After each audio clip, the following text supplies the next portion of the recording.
Here we go. It's happening. Are we on? It's loading. Okay. Done.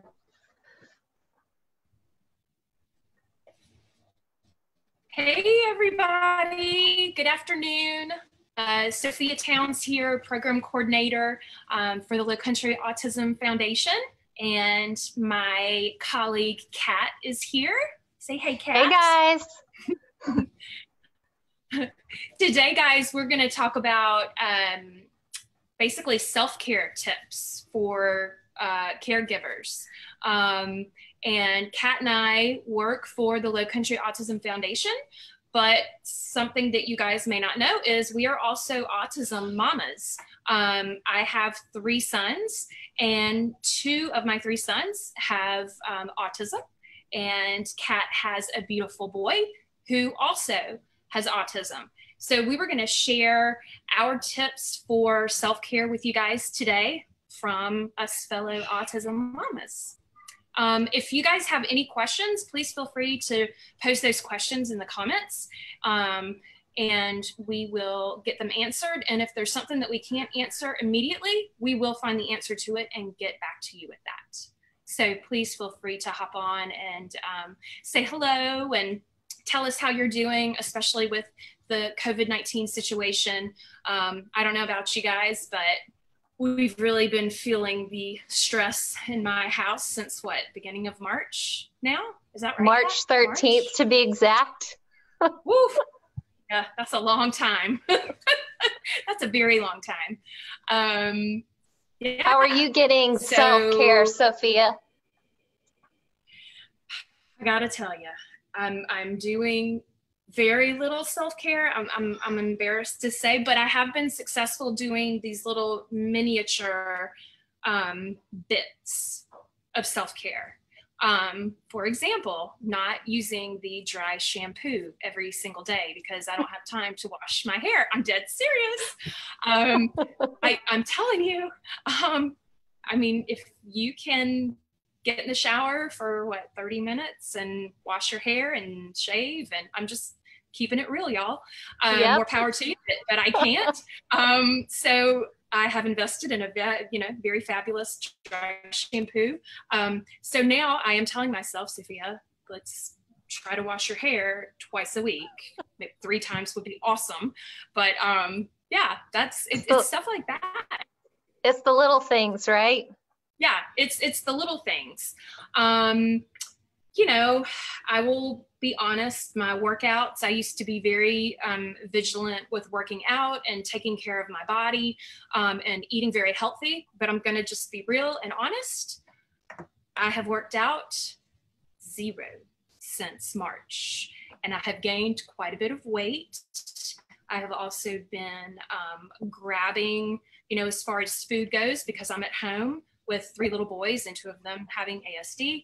I'm grabbing things that probably aren't the most healthy for my body, not great food choices.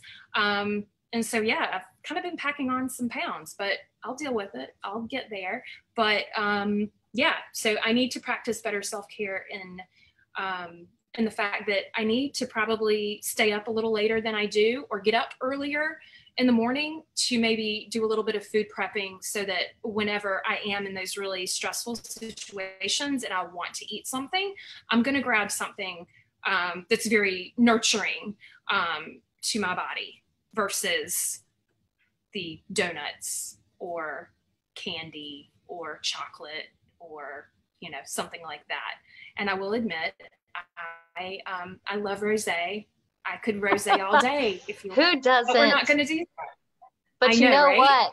Us fellow what? autism mamas, caregiver friends, it's our job to lift each other up in moments like that. And hearing you say that makes me want to tell you, and you know this, that we're all just doing the best we can, no matter what everybody's situation is, grandmother, grandfather, aunt, uncle, mom, dad.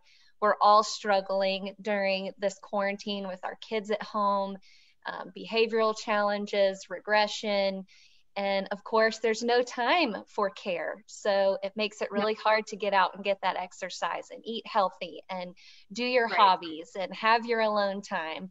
So it's important that we remind each other that give yourself grace and know that you're doing everything you can, especially if you're new in your journey and you're still trying to figure things out. So we would love to hear your questions and ask and answer anything that you guys might have about how we can help you figure that out. I know some of my things that I do is I'm lucky enough to have a very supportive husband who works full time.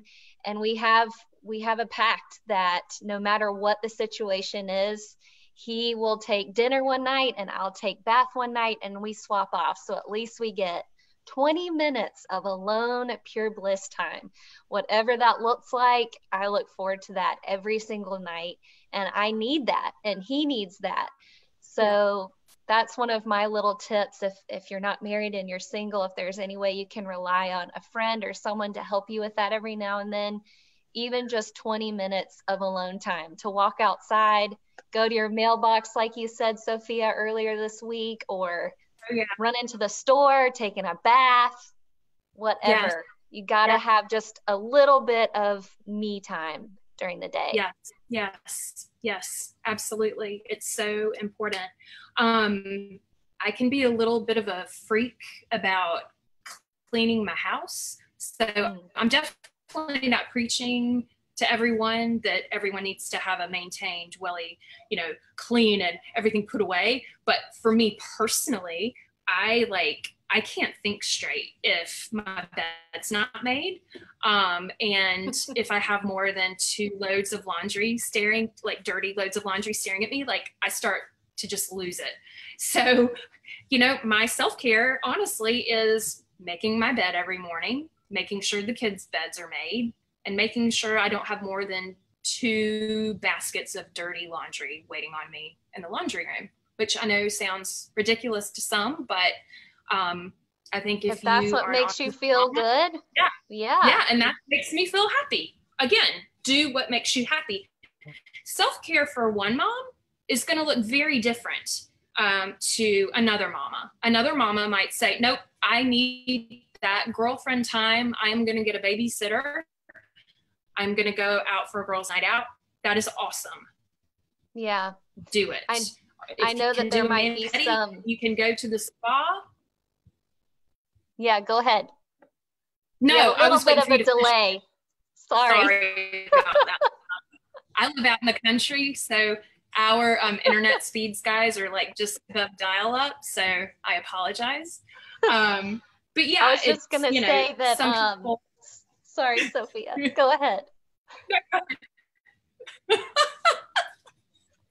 No, we live on this farm out in the middle of nowhere, and I absolutely love it. But the thing that I'm trying to get used to is my very slow internet and pretty much a non-existent cell phone service. So we're just working through it. So but yeah, we going back to self-care and what that looks like for other people, just simple things for people who do live alone or who may unfortunately not have a supportive significant other. Try to find someone in your life who is supportive. So if one of your girlfriends, guy friends, if that is who is supportive in your life, I would try to maybe have a goal of a phone call, once a week, if you can do that, if you guys can swing that. Maybe kind of make an appointment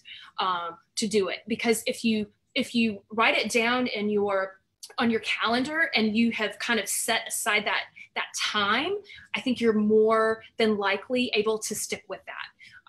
And I know, I've got a few best friends, and unfortunately we can't talk every day, and sometimes it's a few weeks before we can talk. But I will tell you, when we do talk, it is like a therapy session. I feel so good afterwards. It's just, man, I just love it. So that's something, just talking and laughing. Laughing is I think a form of the best medicine sometimes. Absolutely.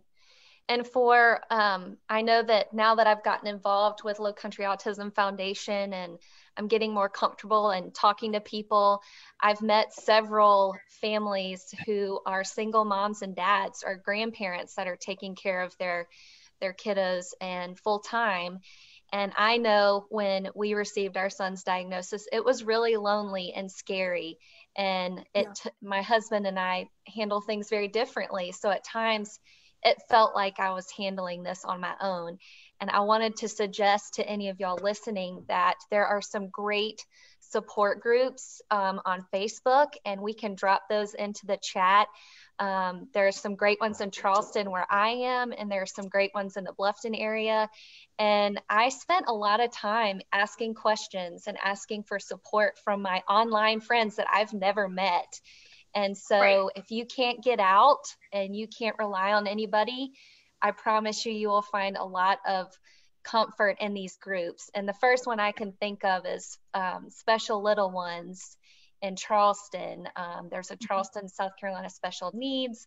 Of course, the Surfers Folly has a great following, and we'll again be sure to put those in the notes in the box. But I do recommend that because it got me through some really tough times in the beginning, and still I get on there a bunch. So I definitely recommend that.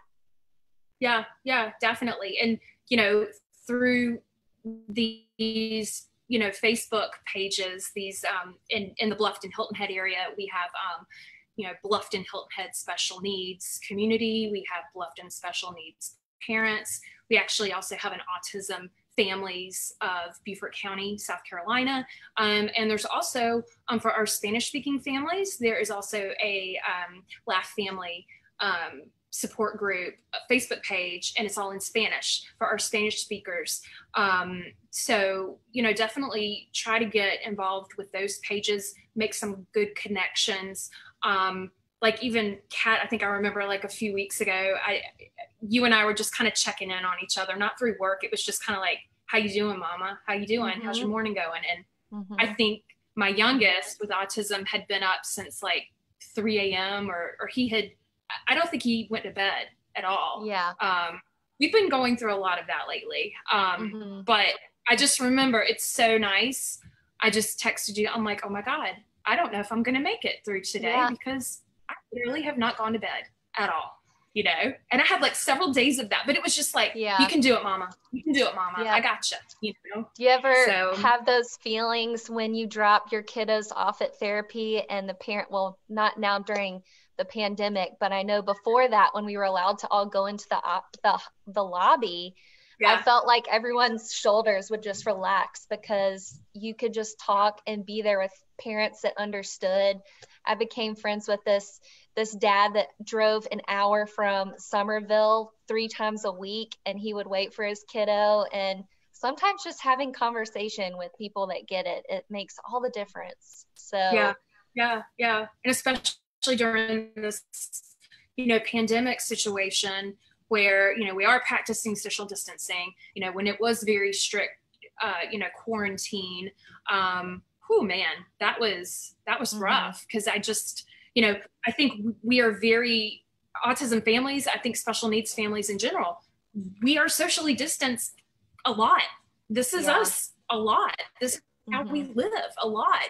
So when you do have those opportunities to connect with others, you just kind of latch on, and it's so nice. I had dinner. Oh, I do. I'm maybe that's why I'm so kissy huggy with everyone. If y'all know me, I am like a kisser hugger. I'm not really good at social distancing. I am social distancing, but I'm not very good at it. I don't like it at all. Sorry. I thought about this too, Sophia. I yesterday had my own therapist appointment, and since March, and it was a telehealth. And I had all this stuff going on yesterday, and I could have canceled, but I said, no, I'm doing this. And my therapist is also a behavioral therapist for kiddos, but she'll see families too. And I would encourage anyone out there that's a caregiver that's struggling and wants to get things out, that you can look those up and see what your Medicaid or your insurance supports, and our pediatrician hooked us up with our person, and man, just being able to talk it all out is Yes. therapeutic. Yes, it is. It is. It is a gift. So I started seeing a therapist, gosh, a little over a year ago, maybe. And the one thing I will say is I should have started doing this sooner. Like I should have done this even before I had kids, you know, and it's just so interesting. It's, you know, it used to be so taboo, you know, when we were growing up. At least in my household, it was, oh, you don't need therapy. That's what crazy people do. You don't need to be doing that. You know, you just need to be strong and deal with it. And no, I think the stronger people are the ones that seek out the help personally. Yeah. So, absolutely. Yeah. So if any of you out there are looking for someone to talk to, please contact us. I can definitely, for the Beaufort County area, Jasper, Hampton County, I can definitely recommend some people. I'm sure Kat and our other staff members in the Charleston and Somerville area can help you get some help as well. Because trust me, it is well worth it. Most insurance companies cover it. It is just, I can't say enough about therapy. Like if I could do it for 4 hours, I would. If you're looking for resources, we are working really hard to put together a list of all kind of resources, you know, if it's OT, speech, physical, anything you can think of. We're working on a really big document that we can hopefully very soon put on our website. So in the meantime, if you are looking for anything, please call us. Our number is 843-800-7171, and we will help you find the answer. So we're working to get all that up on our website. I'm sure many of you are struggling to find answers with certain things in the stage of your journey, and it's so nice to have an organization you can call and get those answers. So we're happy to help. Absolutely. Do not hesitate at all. We have a question, Sophia. Let me know. What is it? They are asking about Medicaid coverage, and I feel like you're much better at talking about this than I am. So I'm not sure what the specific question is. I think they just are asking about Medicaid coverage and how that works. Okay, so Medicaid coverage, so there are a couple of types of Medicaid. You have regular Medicaid, and then you have a type of Medicaid called TEFRA. The one that I am more experienced in is the TEFRA portion of the Medicaid. So general Medicaid is based on your income, okay? The TEFRA portion of Medicaid is assistance when you have a child with a disability, okay? So that type of Medicaid is not based on income. It is based on your child's diagnosis, okay? So, for example, my husband he's a dentist. We're a very simple dentist, but our boys have TEFRA. They have a form of Medicaid. And why is that? Because our insurance does not have any autism coverage to it. And so, especially with autism, you're going to be looking for therapies, for example, ABA, applied behavioral analysis, occupational therapy, physical therapy, speech therapy, and most OT, PT, and speech are going to accept the Medicaid. But I'm here to tell you, unfortunately, right now in South Carolina, we are in a tough situation with Medicaid and finding providers who will accept that Medicaid coverage. And the reason being is because, fortunately, the state of South Carolina is one of the lowest reimbursers of ABA therapy in the nation. So we have been working, I will say, I was actually involved in the increase in reimbursement over the last couple of years. I've been at the State House a lot advocating for our families and my own family. But we do still have a long ways to go as far as that is, as far as that goes. I will say there are some providers that are still accepting Medicaid, and that is wonderful. And you can contact us and we can help you reach those providers. And then there are other providers that they just, business-wise, they can't make it work. They cannot accept the Medicaid. And so they're going to be going more private insurance. If you are trying to apply for Medicaid or TEFRA, please reach out to us. We can also get you referred to Family Connections in Columbia, South Carolina. The application, I will be honest with you, I'm pretty well educated. I hold a master's degree. My husband, he's a DMD. That application is not the easiest document to navigate. So what I tell families is you get in touch with Family Connections. You make an appointment over the phone to go through your application question by question. I know this sounds ridiculous, but you need to trust me on this. You print off, it's like you were in high school. You have a rough draft and you have a final draft. Take that rough draft, pick up the phone, you go through, you make your notes with the case manager at Family Connections. Then once you have everything down and you know what answer, what goes where, now you're going to do your final draft. And then there's quite a bit of additional documents that need to accompany that. For example, medical records. I believe you need medical records, all types of medical records, therapy records, evaluations for at least the past 2 years that need to accompany that application. So please, while you're in the process of going through that application, which is going to take a while, go ahead and start making those phone calls and start collecting all of those necessary documents so that when you're ready to turn that bad boy in, and let me tell you, it's going to be about at least this thick. I kid you not. I hand delivered mine. You want that bad boy thick, okay? And trust me. Sophia, but that, do you know, I cannot tell you. Do you know once a family is approved for Medicaid or TEFRA, if therapy is covered by that? Do you know in your experience? I am not sure. Sure, yeah. So you're gonna have to, depending on what the therapy is, if it's occupational therapy, physical therapy, speech therapy, yes, that is covered. Everything is covered. Your medical visits, all of your medical visits for that child, all of that is covered. Medications. What about if you want to see a therapist, like what we were talking about? If you want to go, if you and I as a mom or a dad or a caregiver want to go to therapy, yes, and your family's okay. That's going to be covered. Now, every provider is different. So whenever you're calling a provider, ask them, do you accept Medicaid? So it's really up to the provider, but we can definitely assist you in trying to find someone. Do you know how long I don't even remember how long we waited to find out if we were covered by TEFRA. Do you remember how long the waiting process was? Okay, so it really depends. Yeah. I kid you not, guys, and I am so adamant about having an organized application with everything, all those document pieces in there, okay? Jack was my first son that had autism, so it took a little bit longer to gather everything up and to go through everything. So it took us about 7 months waiting time.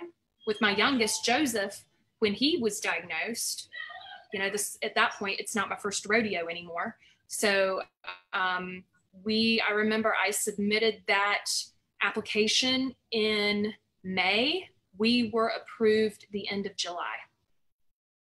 Okay. So it doesn't necessarily take the dreaded 9 to 12 months. I honestly think if you have your ducks in a row, an organized application, wonderful supporting documents, it's going to go through. That's good. And we can help you with that. Yeah. We do have a couple questions, so I'm going to list them off. Is respite covered? I know we can talk about one of our programs, which is on hold right now, but the question is if respite is covered. Okay. Yes. Unfortunately, it's kind of the same situation that we have with ABA, that we have with respite. Respite caregivers are some of the lowest paid employees. So, and I apologize, I don't know what the going rate is right now, but guys, I think it's only maybe like $10, $11. Cal and I are on the list of 3,000 something in South Carolina, if that gives anyone an idea of how long the wait list was. And this was maybe last year that I can't recall if it's called a waiver or a wait list, and we should know that. We will make sure to follow up with a chat in the chat box what that might be specifically called, but the wait list is long. But yes, it is essentially covered. Supposed to be. Yes. We need to do so if you are looking for that, I would definitely apply. And I think you do that through your case manager, which you are assigned to, or you can call DDSN, right? Right, exactly. For those, for the parents out there, definitely, if you do not have a case manager for your child, please, please, please make sure that you have a case manager for your child. And this person can follow your child through adulthood. So please, there are actually several providers out there now for case management. For me personally, it's ARC of South Carolina. Some people have DDSN for case management. Some people, I believe, go through Easter Seals for case management. So, go with whoever is right for your family. For us, it's ARC. But yeah, they are so helpful, and especially navigating the waters as your child gets to become a teenager, and you're going to start getting into some more complicating things such as transitioning out of high school, transitioning into adulthood. That's when case management is just really, really going to be a lifesaver for everyone. Mm-hmm. So we have one more question. I can't believe it's almost time. We end at 4 today. So we have one more question, and they would like to know more about Family Connections. Okay. Family Connections, they are located in Columbia. They have a website, I believe, and we can put this in our notes here so everyone sees it, but I think it's familyconnectionssc.org is their website. So there's a 1-800 number. So you're going to call that 1-800 number and call the main office in Columbia, and then they will help you with whatever you need. Especially, I cannot stress this enough, for those of you applying for Medicaid, applying for TEFRA, you need to call these people. They are so incredibly helpful with helping you navigate through that application. I could never have done it without Family Connections. Great. I'm being told the website is in the comments, and remind me and everybody if Family Connections does evaluations. I am off the top of my head. I don't think Family Connections does. Okay. But definitely case management, right? Well, yes, case management. DDSN, if you're looking for evaluations, guys, DDSN does do evaluations. I believe right now they are in the process of moving over to telehealth. I think the in-person evaluations they're going to be postponed, I think, until after the first of the year. So, please, if you are looking for your child to be evaluated, definitely please call us, and we can, hold your hand and walk you through that whole process. We have someone updating us that Easter Seals is no longer doing case management. So, yeah.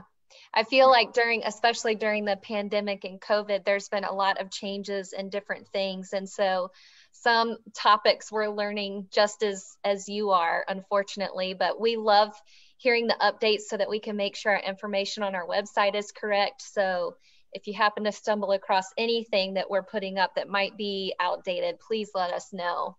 Definitely. And it's 4 o'clock. I can't believe that our conversation went by that fast. Thank you all for coming. We just want you to know we're trying this new platform where we'll do live conversations versus our community conversations we were doing on a Zoom call. We thought this may be more fun and interactive, so we'll be posting about our next one, and we'll have a different and exciting topic then, and we might have a visitor.